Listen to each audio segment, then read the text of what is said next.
সবজি। আমি কিছু সবজি আপনাদের দেখাবো। এই সবজি দিয়ে আপনাদের সঙ্গে কিন্তু ধাঁধা খেলবো। এই ধাঁধার যে প্রকৃত উত্তর দিতে পারবে, তার জন্য রয়েছে বিশেষ পুরস্কার আমার পেজের পক্ষ থেকে। আমার পেজের নাম নাজির ডেইলি লাইফ ব্লগ। এখন এখানে আপনাদের কাছে দুটো প্রশ্ন। সেটা হলো কি, আমরা সাধারণত সবজি রান্না করি খাওয়ার জন্য। এখন দেখেন, আমি এখানে কিছু মুরগির মাংস খুব ছোট করে কেটে নিয়েছি। তার ভিতরে কিছু জিরে বাটা, রসুন বাটা, পেঁয়াজ বাটা এবং soya sauce, green chilli sauce, tomato sauce, এগুলো দিয়ে এই মাংসটাকে সুন্দর করে মাখাচ্ছি। দেখতেছিলাম সবজি রান্না, চলে আসলাম এত সুন্দর কিছু মশলা দিয়ে এই চিকুন করে ছোট পিস করে আমি যে মুরগির মাংসটাকে কুচাইছি, তার ভিতরে এই মশলাগুলো দিয়ে মিক্সড করে বা মেরিনেশন করার পরে আমি এটাকে তেলের কড়াইতে দিয়ে ভাজি করতেছি। সবজি কিন্তু এখনও ফাঁকা। প্রশ্ন এখানে, কেন করতেছি, কী জন্য করতেছি? আপনারা যদি সঠিক উত্তর এই অর্ধেক শোনার পরে কমেন্টে লিখতে পারেন, তাহলে আপনার জন্য অবশ্যই আপনার পেজে, আপনার বাড়িতে ঘুরে আপনাকে তার সঠিক উপহার আমি দিয়ে আসবো। বাকি কথা সামনের দিকে এগোতে থাকি। আরও একটা কোশ্চেন আছে, সেটা হলো যে আমার মাংসটা যখন সুন্দর করে কষানো হয়ে গেছে, তুলে রেখে আমি কড়াইতে আবারও তেল দিয়ে তার ভিতরে দিলাম আমি কাঁচামরিচ, পেঁয়াজ আর রসুন। সুন্দর করে ভাজি করতেছি এটাকে। সুন্দর করে ভাজি করার পরে এখানে প্রথমে দিলাম গাজর কুচি দেওয়ার পরে আমি এটাকে একটু নাড়াচাড়া দিব মিক্সড করার জন্য।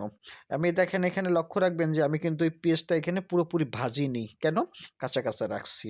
প্রশ্ন কিন্তু এর পরে আবার আসতেছে আপনাদের জন্য। এখন আসেন, এই গাজর কুচির পরে আমি এখানে দিলাম বটবটি সিমের কুচি।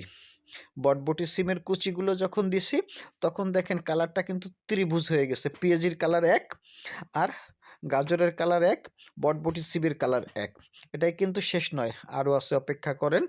আপনাদের জন্য এই সবজিগুলো সব দেওয়ার পরে আমি একটা নতুন ধাঁধার প্রশ্ন দেব, যে দুটো ধাঁধার সঠিক উত্তর আমার কমেন্ট বক্সে লিখতে পারবে, তার জন্য রয়েছে সুন্দর উপহার আমার পেজের পক্ষ থেকে।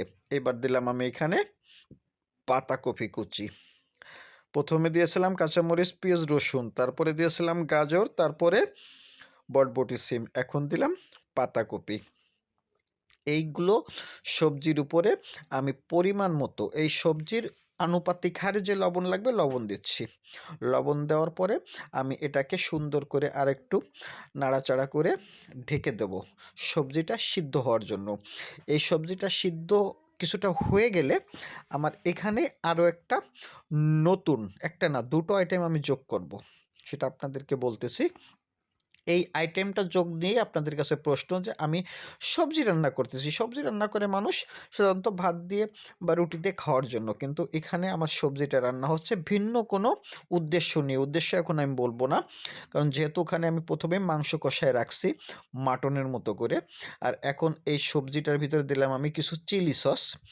সবজিটার ভিতরে চিলি সস দেওয়ার পরে আমি এখানে দিয়ে দিচ্ছি কিছু সাদা গোলমরিচের গুঁড়া। তারপরে আমি এই সবজিটাকে আরও একটু টেস্টফুল করার জন্য বা একটু জমাট বাঁধানোর জন্য আমি এই সবজির উপরে, এই দেখেন তো, এবার একটু খেয়াল করেন আমি কি দিতেছি, সেদিকে আপনাকে খেয়াল রাখতে হবে এবং বুঝতে হবে যে এই সবজি রান্না করতেছি, কিন্তু সবজির ভিতরে হঠাৎ করে উড়ে এলো সাদা গুঁড়ো কি যেন। দেখতে পারছেন? দেখেন নাই? আরে দেখাইনি তো, বলবো কি? এই যে মাংসটাকে মিক্সড করে দিলাম আমি এবার সবজির সাথে।